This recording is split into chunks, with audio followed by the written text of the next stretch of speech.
What's up guys, Drew here. Today we're doing something a little bit different. We're going to do another floating head video, as you can see. We're going to be doing a roster review in SWGOH today. Something that we've noticed on the SWGOH YouTubers pages is a lot of them are towards the end game now. So we want to try and create something a little bit more friendly for newer players or players who stepped away for a little while and came back to it like Mickey and I. So we're just going to hop right into it. We're going to do a roster review. We're going to tell us what our thoughts are, where we're planning on going, and then some future thoughts. Yeah, so as Drew was saying, we're kind of going to go through, do a roster review here. We kind of just realized as we look through other Star Wars Galaxy of Heroes YouTube channels and whatnot, most of them, and obviously it's because they're big Star Wars Galaxy of Heroes YouTube channels, are just like, even past the end game to a certain extent. So we're trying to showcase kind of a middle of the road kind of roster, talking about where we're at because it's probably about where you're at. So we're excited to talk about it. Obviously, if you've watched our previous talking head video about our favorite games, which I'll put a link to both in the description and in the title card up above. We love the game. We've played the game for a long time. And so yeah, we're just going to kind of hop right in here. The first thing we're going to talk about is how we're both working towards General Anakin Skywalker. We kind of spent a lot of time talking about it, thinking about it, kind of debating where we should start. And I think that just kind of currently, as of March 2023, in the state of the game, General Anakin Skywalker with the 501st is just a team that you have to have. Drew, what are your thoughts on that? Yeah, Gas is General Anakin Skywalker is lovingly known as Gas in the game. In this game, you create an acronym for everything if you can. Gas is probably one of the best non-galactic legend teams you can get in this game, and right when we quit he had just came out and he was dominating the game, so we had started to make a shift towards General Anakin Skywalker, and then when we came back we kind of took a look at our rosters, and you can see us scrolling through and seeing what we have, what we don't have, and ultimately, as prequel lovers and lovers of the Clone Wars, it was a no-brainer of okay, we need to go for Gas. He's a strong character and he's going to set a roster up for success. For sure. But Mickey, go ahead and tell everybody where you're at in this event and what you need to work on. And I can actually hop over to your roster as well and give you my input if you miss anything that I think you might need to work on for this event. For sure. Yeah, so for those of you that haven't started working on this or in the middle of working on it, obviously your first prerequisite, you have to be level 85, which if you've played the game for kind of any period of time at this point, you're probably there. The time to get to 85 at this point in the game isn't that bad. So for the first real stage of requirements, you need Capital Ship and Galactic Republic ships.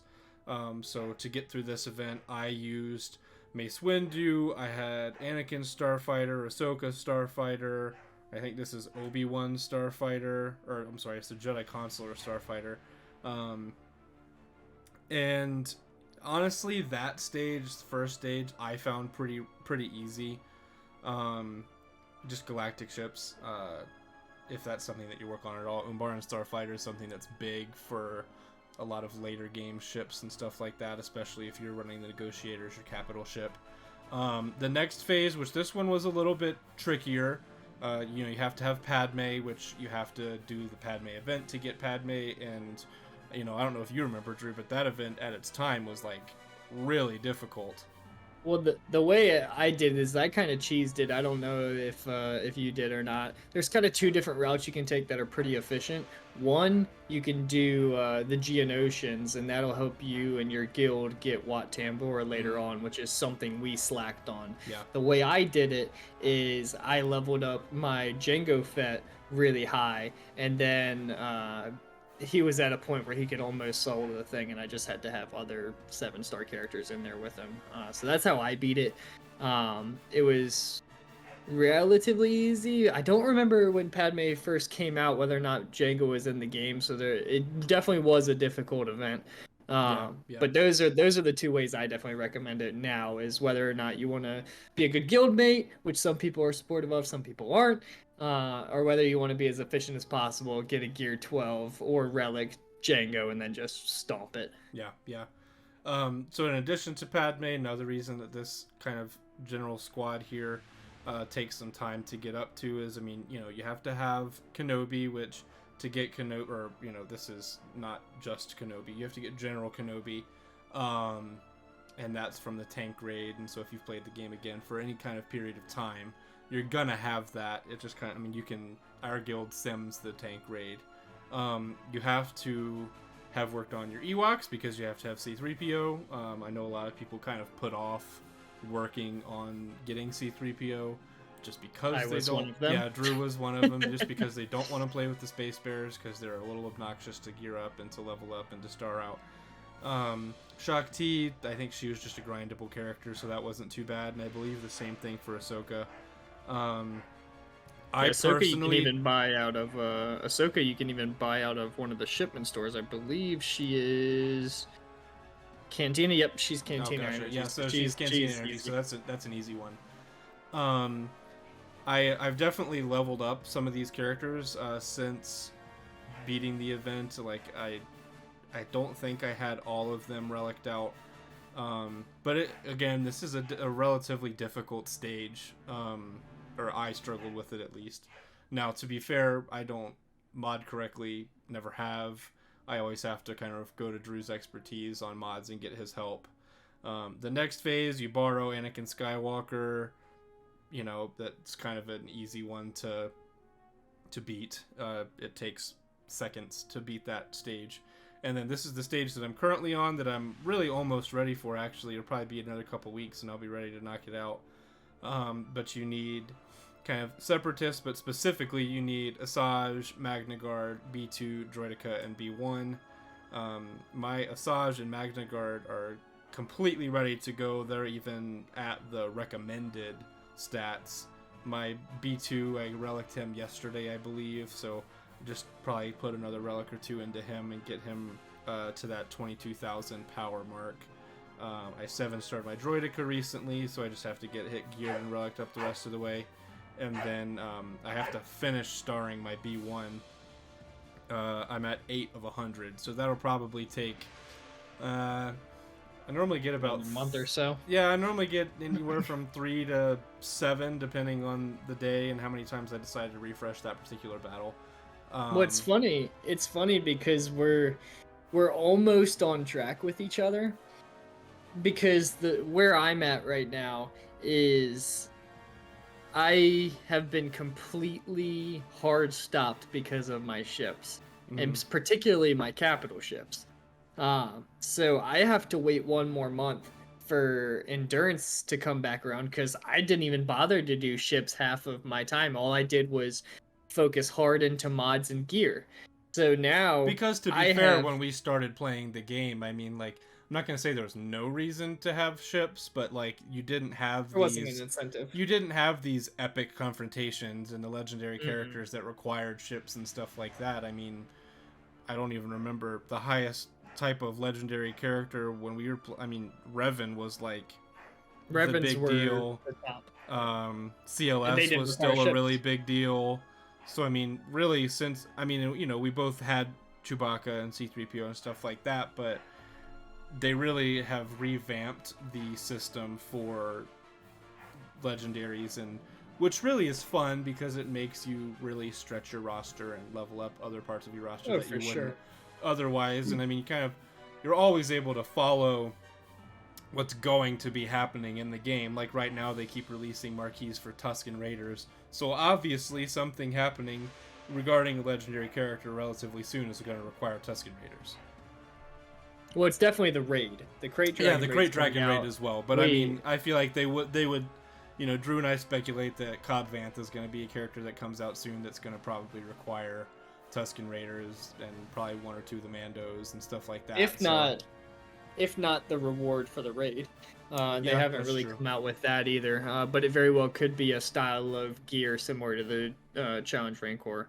But since you touched on where you're at in the event, I as y'all can see my roster right now, I mean, my characters are going to be ready before my ships are. Mm. I have everybody at least gear 12, everybody 7-starred out. The mods are incredibly strong on my Galactic Republic team. I don't really expect to struggle um, through phase 2. I don't expect to struggle through phase 1 with the ships because I have the optimal negotiator fleet. I just don't have a negotiator yet. Because for some reason, in my grand brilliance in like 2018, I thought it was the best idea in the world to buy one bit of negotiator, then one bit of malevolence. So then I ended up with halfway to both ships when I got back into the game, and now I'm sitting here with no nice capital ship. But I think the event's going to be pretty easy besides phase 4. I think phase 4 is really where the struggle is going to come in. I still need to relic my B1. I still need to relic my Droideka. I might relic 0 my Magna Guard just to get that little extra buff in the tanky stats. I'm not touching my Asajj anymore. And I might relic 0 my B2, but for the most part, I'm going to try and do it relatively as minimal as possible just to get gas and start gearing him up and stuff like that.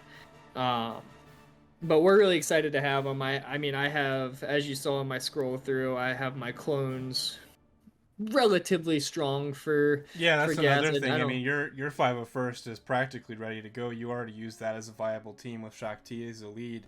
I don't even have Arc Trooper to 7 stars yet. I mean, I have the other ones to 7 stars, but mine aren't even starred out all the way and certainly not geared all the way. So that's definitely something that after I'm done grinding B1 and the gear for the rest of this team, I'm also going to have to work on getting my 501st up to make that a viable team.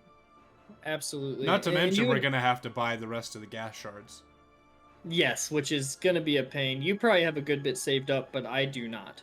Yeah, unless you've been spending it on gear. No, I've been refraining.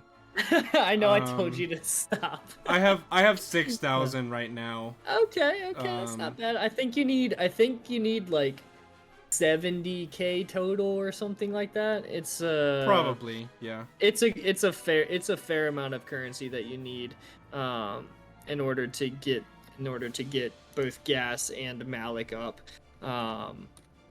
That's something that was taking up a lot of my time and currency, because when I got Malik, he was the best thing ever, and I just kept him at 5 stars because I'm like, hey, he's serviceable, and I don't need to get him higher. Yeah, it's about 70,000 currency, just a little bit over. I just did the math on it. But yeah, I just left it at the rate stars. that our guild produces that currency, it'll be fine.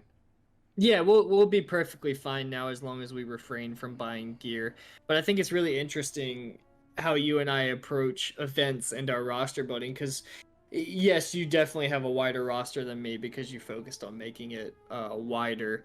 But now it's interesting when we're both progressing towards these things because we're on equal paths, even though like I'm very much so everything's going to be ready once the stars are there, or once that character is finally geared all the way up. And you're very much, hey, these guys are geared out of their minds. I just got to make sure my mods are squared away. Yeah. Well, I mean, just, when we stopped playing the game, for reference, I had every character in the game except for Wat Tambor and Ki-Adi-Mundi. So you know, those at the time, those were the only 2 characters I didn't have. So obviously now, as you saw my roster, they've added so many characters into the game, which is awesome. It's great. You know, it's just I viewed it almost as a trading card game. I wanted to collect all of the characters, and Drew was very focused in the squad arena at the time. So he had kind of 1 or 2 just really beefed out squads, and didn't focus on characters that he didn't feel a need to have. Absolutely. Now, let's kind of step away from gas and look towards the future a little bit, because ultimately this is a game about planning, about resources, about resource management. Really, it's really a strategy game if you think about it. Absolutely. Strategy in both your farming, strategy in terms of your PvP and your PvE. This is a very engaging strategic game. So as of right now, our guild really is pushing for everybody to get GLs. We're getting beat in territory wars because we're just getting out GL'd and we can't even get through the front line. Um, so we're not getting relicates at the moment. Uh, we're thinking that our guild's going to be ready for relicates in about half a year or so. We're not really sure how the new raid system is going to work with the removal of Sea Pit, but I'm sure we will find that out soon. But taking that into account, Mickey's going to start and discussing what his pitfalls are in terms of going towards a GL and what his strengths are. Yeah, so the first GL that I'm going to be going for is going to be Jedi Master Luke, which, you know, I kind of am going to take a step back in talking about that and really look at the prerequisites, because obviously I'm not ready. So, you know, you really, for the Galactic Legends, you have to have them relicked. I mean, you have to have some characters relicked a lot higher than you would really want to relic those characters. No kidding. Like, I know Old Ben is viable in some Revan teams and stuff like that, but I haven't used Old Ben since I needed him to get CLS way back when. You know, you need Mon Mothma high. 3PO and Chewie is actually viable in a CLS team now, so that's okay. Incredible. Incredible in a CLS team. The first big stumbling block is going to be the fact that for Jedi Master Luke, you have to get Jedi Knight Luke. Which I love Return of the Jedi. I love the black costume, green lightsaber Luke. So that's a character that I want anyway. And the requirements for that one aren't too bad. You have to have Wampa level, but Wampa's an awesome character to have for GAC anyway. You have to have your CLS leveled, which again, CLS is still a viable character.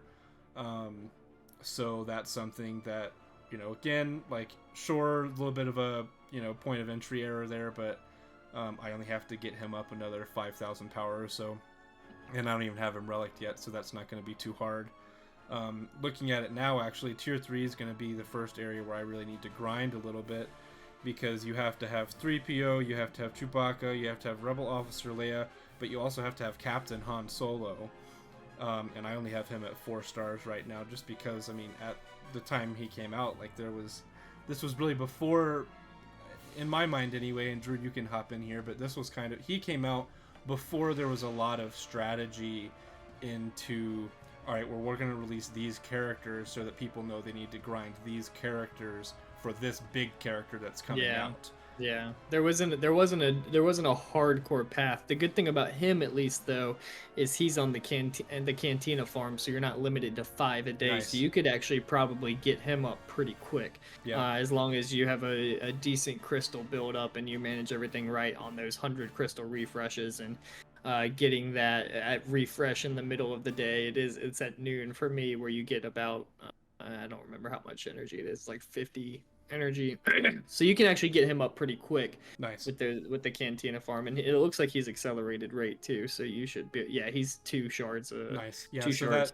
that won't be too bad. And then the next phase here for Jedi Knight Luke Skywalker, you need Millennium Falcon, Han's Millennium Falcon specifically. You need that 7 stars, which I actually just got that to 5 stars. So if you saw on my ship scroll, I still have my bounty hunter ships favorited so that I can get that to the rest of the way, and that's going to be an area that if Drew ever works on Jedi Master Luke, that he's going to struggle, because he definitely isn't ready for Han's Millennium Falcon. And then again here you have CLS and Hermit Yoda, which Hermit Yoda is a character I'm working on anyway for my Revan team. Fortunately in Tier 6 here, you need 3PO, Chewbacca, Lando, and Rebel Officer Leia. I have them all at 7 stars, so I just have to Relic 3 them, which I don't mind Relic 3ing Chewbacca. I don't particularly want to Relic 3 Lando or Rebel Officer Leia, but life goes on. Then again, you need CLS. And then for the last phase of this Jedi Knight Luke event, you need Vader. Which you already probably have ready. I actually... So I have him No, he's actually not ready.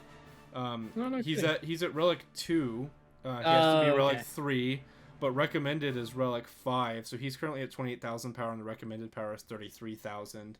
I know you can do this event with the minimum requirements. You have to have decent modding, but like I'm pretty sure this is one of those events where you can actually do it with the minimum requirements. I know some of them Gotcha. it's complete bullshit. Don't listen to it. Overgear your characters, but this is not one of them, if I Gotcha. remember correctly. Yeah, so back to the Jedi Master Luke kind of prerequisite list. You need R2, Han Solo, Chewbacca, and those are all characters that I use on the everyday anyway. So again, I probably wouldn't have right now been worried about getting R2 to Relic 7. But Well, the thing is like that CLS team is it's not right there with gas, but it's just about right there with gas. It is one of the it's a good team composition. Absolutely. Yeah. And so in this kind of second of 3 area here, the Rebel Y-Wing is going to be another big pitfall for me. That's a really slow grind. It takes about a year to get that all the way up. Kind of no matter how you spin it, it's going to take you about a year. Because on average, you're going to get about a shard a day. So that's going to be something that I have to start working on. I have it at...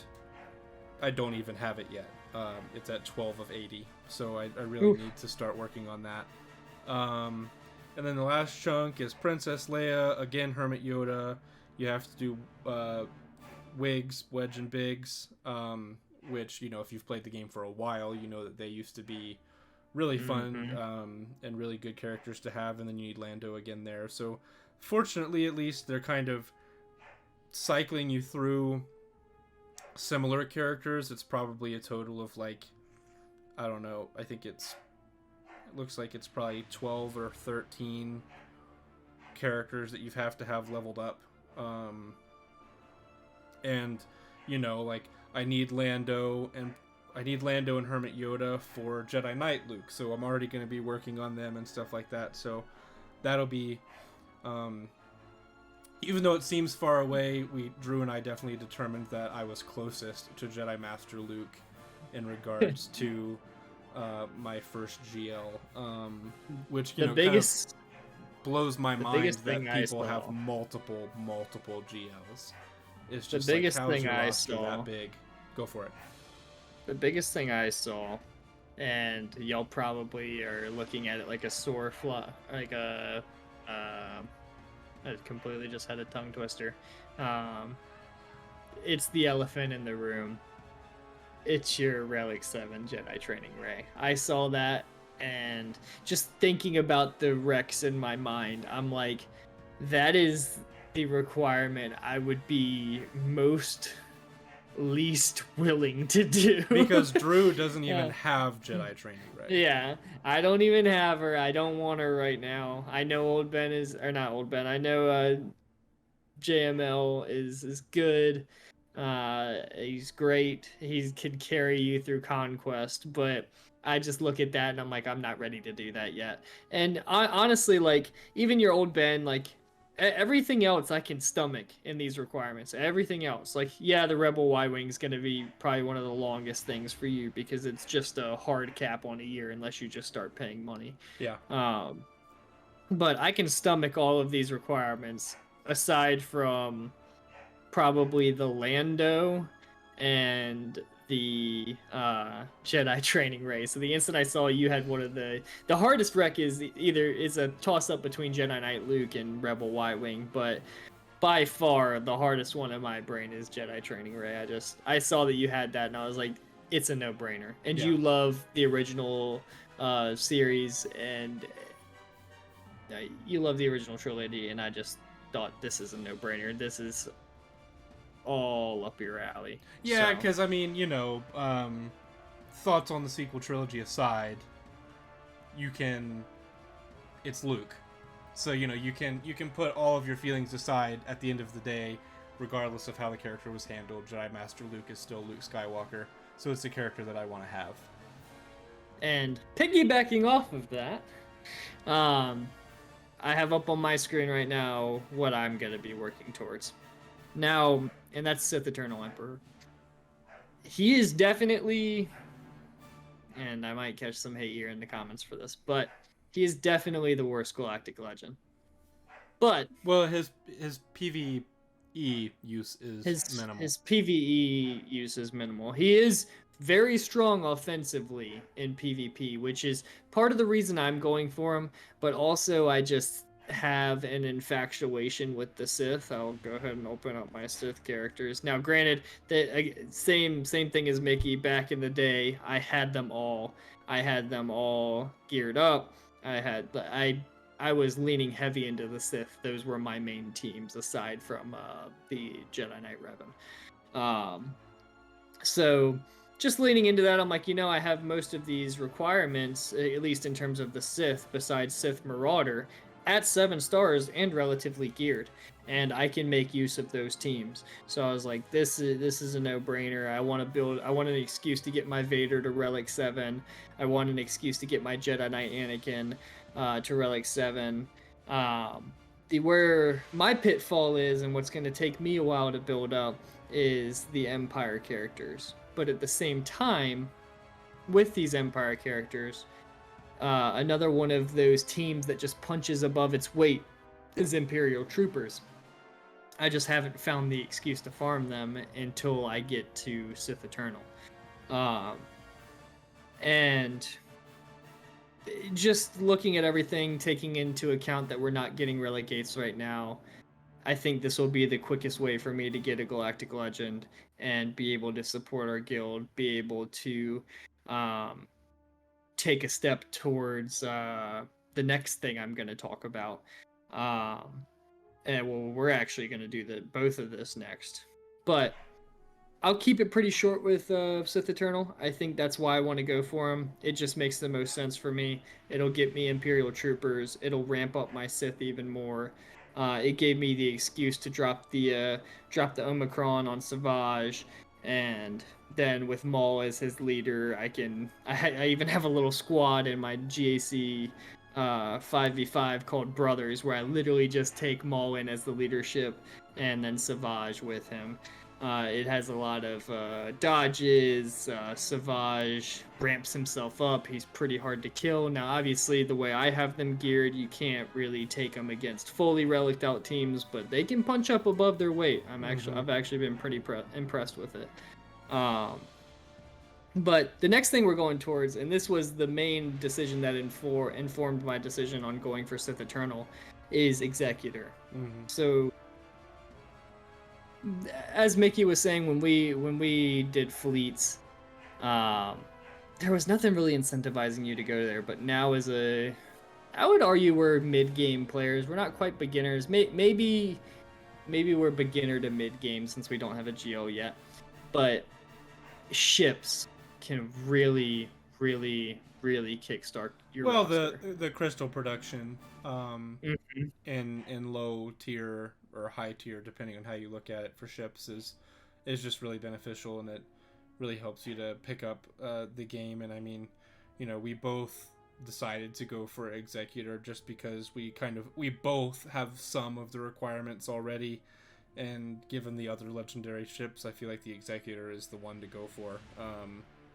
Yeah, and one of our buddies, he said that like a little bit can kickstart you a long way in this game.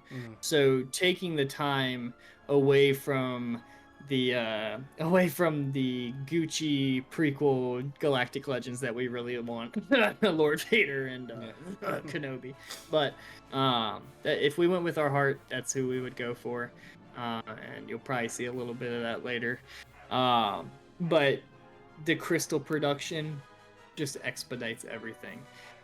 We both started this game right when it came out, so a lot of the folks that started with us have probably quit at this point, if I'm being honest with y'all. There's a select few people who probably are still in the game right now in our arena shards, and even just scrolling through my ranks in ship arena, there's a ton of 4 and 5 star executors in the top, and then even in the last 20 or so, it's Negotiator and Malevolence. So I might even be able to break into the top 50 just getting my Negotiator, since I have the optimal fleet and those characters leveled pretty high. So I think that crystal production is going to be critical for us really moving things forward with our rosters. Yeah, for sure. And I mean, I think that they've really been stepping up the use of ships in the game. I think even just having legendary ships at all shows that they're prioritizing it. Requiring it for GLs shows that they're prioritizing it. We've been talking about it for years, but I think eventually there will be maybe not an entire ship raid, but probably a phase of a raid that requires ships. I would love that. With the new raid system, they're hoping to be able to pump out raids more quickly because it's going to require a little less character balancing. So I'm hopeful. I think that having the Executor as a command ship, as a fleet leader, is going to be really fun. It's just the hard thing there is the relic 8s. I mean, absolutely, you need Empire and bounty hunters. It makes sense. But you need several relic 8s in there, so it's and our guild isn't producing relic 8s, as Drew said, at all. And you have to buy them. But I think your guild's not doing it. I think by the time that Drew and I are actually ready for Executor, that our guild will definitely be producing relic 8s. I think we're pretty close anyway. I agree. And the other thing that I wanted to mention in regard to Sith Eternal is the actual crossover that you get. It's not a lot, but it's enough to incentivize me where my roster was at to go for it. So as you can see, just a quick sidebar, Mickey and I's rosters were in completely different places, and it's going to take us in completely different directions. I would argue his direction's actually probably a little bit more efficient and better towards the future than mine is, but mine might be able to help me climb a little bit more in GAC, which would increase my crystal production and then help me get to a point where I have as wide of a roster as Mickey. But the crossover between Executor and Sith Eternal, so you have Admiral Piet at Relic 8 for Executor, and you already have to get him to 5 for Sith Eternal, so that makes sense. I have to take him there anyways. You have to get Darth Vader to Relic 7 for Executor. He has to be at Relic 7, so that makes sense. And I believe there's one more crossover. No, there is not. But at the end of the day, I have my Bosk relic already. I have my Boba Fett built up already because they're strong bounty hunters. Their ships are strong, and they're going to be the backbone of this Executor team, so I don't mind building them up at all. The only characters that you have to build up for the Executor team that are less optimal, but you need to get them geared up to have a good team, is Cad Bane and his ship. But you can use him to get Han's Millennium Falcon, which would take me kind of back a few steps to where Mickey's at, and be able to go after Jedi Knight Luke to be able to go after Jedi Master Luke.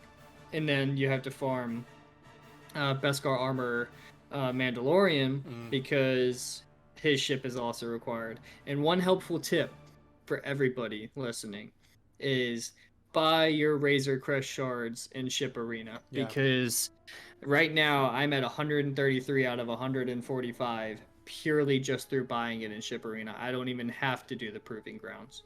So that by the time I'm able to get up another 920,000 GP, by the time I'm able to get up another 904,000 GP, I'll probably have a 7-star Razor Crest. Yeah, and that's so I just recently in the past probably 2 months got past that 4 million GP mark and got unlocked the Proving Grounds, and I think Drew and I were actually talking about it yesterday. The Proving Grounds are no joke. I mean, those squads that are in there for those kind of, I guess you would consider them legacy legendary characters. So, like, the only way you can get these characters is via the Proving Grounds, and they're difficult events. You have to be Relic 3. Your team composition has to be right, because like I don't have a lot of characters up to Relic 3, and so I was working with just kind of all light side Relic 3s just to see how hard the event was. And so I think that included Jedi Training Rey, Jedi Knight Revan, C-3PO, Shock T, and Kenobi. And I tried like 3 different of the events in the Proving Grounds and didn't kill a person. You definitely have to have the right counters from what I've seen. And I know, and you alluded to this earlier, but you and I have only worked on a handful of teams for actually modding correctly, and it's something that you're still working on getting all of your teams towards. So I mean, it's going to take the right counter, it's going to take the right modding, but it's a great way to be able to farm up these characters that we missed out on. Well, yeah, I mean, because you have, like, Boba Fett, Scion of Django in there. You have Maul in there, which is a character that we both want for sure. You can Absolutely. get Razor Crest in there. You can get Commander Ahsoka, which is a character I'd like to have at some point. A massive requirement for Master Kenobi, because that's the character that I was initially gearing my roster towards, because I have a good amount of the Jedi requirements at a higher level. But Master Kenobi without Commander Ahsoka Tano, you might as well go for somebody else. And the Relicates on top of that. If we were making Relicates, I'd probably go for Executor first. Yeah, for sure. And just completely ignore Sith Eternal. Yeah, for sure. And so kind of, I'm not going to go into too much detail here, but kind of a little future thinking after Jedi Knight Luke, after Jedi Master Luke, after Executor. Kind of currently my mental plan is to work on Jabba the Hutt. Absolutely. He's got pretty hefty requirements.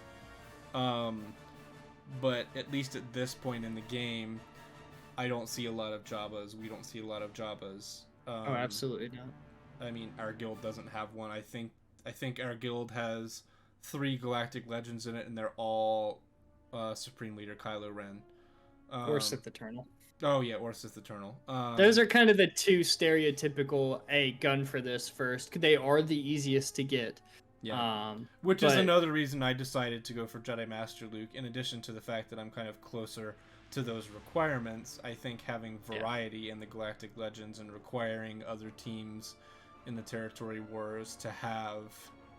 It'll build our guild. To have different counters, because it's easy to be like, okay, we just need to make sure we have a counter for SLKR. Well, no, now you have to have a counter for Jedi Master Luke as well. Because these Galactic Legends can, they don't stand on their own, but, they really make just an enormous difference. And so that is why kind of Jabba is another character that I'm going to go for. And I think it'll be fun because there's... it'll require me to level up some bounty hunters. It's going to make me Relic 8 Han Solo, which will benefit my CLS team. Tuskens, again, Jabba requires Jedi Knight Luke Skywalker, so I'll have one of the big... I'll have one of the big requirements already handled because of the fact that I worked on Jedi Master Luke. So I really...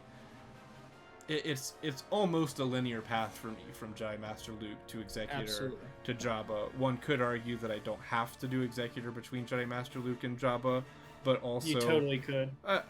You need Boba Fett, you need Greedo, and stuff like that for Jabba, and like Boba Fett is a requirement for Executor. So it's relatively linear for me. And who knows, by the time I get to doing Jabba, I could decide to do something else anyway. But that's just kind of my current game plan, my current roadmap on how I'm going to handle GLs moving forward. And I know Drew has one more as well. Absolutely. And I just want to chime in on Jabba as well. I think you're also future-proofing yourself. Because Crate Dragon, one of the factions is Hutt Cartel. So Jabba and team, which is part of the requirements, is probably going to be one of the best teams you can go into Crate Dragon with. Yeah. So it honestly probably wouldn't hurt. Maybe it'll hurt some people's feelings out there, but it honestly probably wouldn't hurt my feelings if you swapped Jabba and Executor, because the Luke to Jabba, by the time you get through Luke, those characters will probably be accelerated rate, and it will probably be more stomachable for you to go to Jabba. But we'll see where our guild's at. Yeah, for sure. So, or even if we're in the same guild, Absolutely. So I'm gonna lean a little bit into my heart, but also into that logic of diversity. So I know there's an upcoming light side territory battle. Right now we have Rise of the Empire. Our guild currently can't do it. But again, just in thoughts of future proofing and going a little bit with my heart and going a little bit with where my roster is at and where I want it to go. I'm probably gonna do Lord Vader after I get Executor. Um, my clone team behind Gas, I'm gonna be juicing that the instant I get Gas. So Arc Trooper and Echo being at high relics, that's a non-brainer for me. General Anakin Skywalker being at a high relic, no-brainer for me. I have this really annoying Count Dooku team that I run on defense, so I'll show it real quick. Um, it's just a ton of counters, revives, max health damage from Nute Gunray. I get a ton of holds with this annoying Dooku defense. So, I mean, getting him stronger through the C farm, through the Lord Vader farm is never a bad thing for me. And same thing with Nute Gunray. I don't know where I'm going to slot Tarkin into my teams. I haven't quite worked that out yet, but I'll find a place for him. He has some good turn metal removal, some good debuffs and stuff like that. Juicing my bounty hunter team in line with Executor, getting those pilots up. I have, as you can see, I have the Zam Omicron already, so getting her to a high relic is just going to juice my bounty hunters in GAC. So getting her to a high relic isn't a problem for me and mentally. And I love the Bad Batch. Mm-hmm. Nikki and I have built Bad Batch props. Yeah, we've built Bad Batch props, which maybe when we get them finalized, we can do some B-roll for y'all at some point. But we've always wanted to build them. We've always wanted an excuse to build them, and Lord Vader's going to be my excuse. The pain of them is absolutely the Chirotex. They take a ton of Chirotex. It's thousands. But I'm going to stomach that later on. And then kind of going back to this process of a ship taking a year to farm, I literally just got my Galactic Republic Y-Wing to 7 stars. So that's a year cut out of my farm. Not metaphorically a year, because there's definitely still years worth of farming here. Yeah. I mean, this is realistically probably a 2-3 year game plan. That, absolutely. You know, this time next year or 6 months from now, we'll probably release another video just like this, and it'll be entirely different. But you know, this is just where we're at right now. I'm hoping we stay relatively on track. I think we definitely will for Gas. I think we definitely will for our first GL. I think Gas and the first GL will stay the same. I don't know how the grind after that's going to go. I know you are probably going to be inclined to flip Jabba, if I were to take a guess. Especially if our guild doesn't have any Jabbas, or if there's only 1 or 2 Jabbas, which. And I imagine don't think we will. I imagine Crate Dragon's going to come out probably within the next 6 months. It might even be sooner than that. Yeah. I mean, because normally they release the roadmap. Capital Games releases the roadmap, and within 3 to 5 months, you kind of start seeing that progress happen. Yeah. Which, credit to Capital Games. I mean, they really have done a remarkable job keeping this game alive for 8, 9, 10 years now. Been a long time. And I mean, it's got a cult following for sure. They do a good job. Yeah. And the last part I'll touch on is Lord Vader allows me to focus Maul as my first conquest proving grounds character, just because initially I was at a point where, like, I have to get Commander Ahsoka Tano. There's, like, it's not negotiable if I'm going. Do you have to have Maul for Lord Vader? He augments Lord Vader substantially in his squad arena team, but at the same time, Lord Vader can kind of stand by himself a little bit in terms of GAC, but in squad arena, I'm gonna put Maul with him. Yeah, I mean, I've never even seen a Lord Vader. Maul is tagged as a Mandalorian, if you did not notice that. Interesting. So Maul can be used in Crate Dragon, and he's one of my favorite characters in the Star Wars universe. So, and especially Clone Wars Maul, voiced by Sam Witwer. Some good stuff for sure. But I think that's where we're gonna stop for today. I think we're pretty far into the future now, so we don't want to roadmap out too far.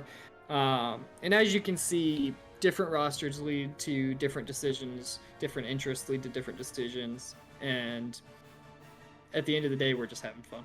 Yeah, for sure. And I mean, the only thing that I'm going to touch on, um, is, you know, again, obviously we love this game, we love this style of game, and if you're not aware, we're super excited. Capital Games is working on a Lord of the Rings version of this game. I mean, I'm kind of imagining it's going to be literally a carbon copy of this, except with a Lord of the Rings skin on it, and that'll probably be something that we kind of cover and play from day one, just because it's going to be advantageous to do so.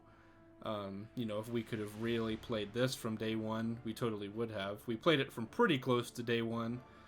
You know, I remember just having Farm Boy Luke and Royal Guard and Jedi Consular and stuff like that. And I mean, it's been a blast to get to where we are, and so I'm hopeful that they do equal justice to the Lord of the Rings universe as they've done to Star Wars. I mean, they've really, at this point, have gone deep lore. I mean, we have Old Republic characters, we have we have Force Unleashed characters, we have Jedi Outcast characters. We're soon to be getting Cal Kestis from Jedi Fallen Order, which I assume is probably going to be followed by a couple other characters from that game and that series, as we have Jedi Survivor coming out. So I'm hopeful for the future, and I'm excited to be back and playing the game. You know, and it's something for Drew and I to talk about, and that's always fun too. Absolutely. So we're looking forward to it. Let us know what y'all think below. Let us know if you want to see us play the Lord of the Rings version of this game. We have no idea when that's dropping. And as always, we'd love it if you liked, subscribed, left a comment down below on what your farming path is, what you thought of this video, things you loved, things you hated. We would greatly appreciate it. So thank y'all.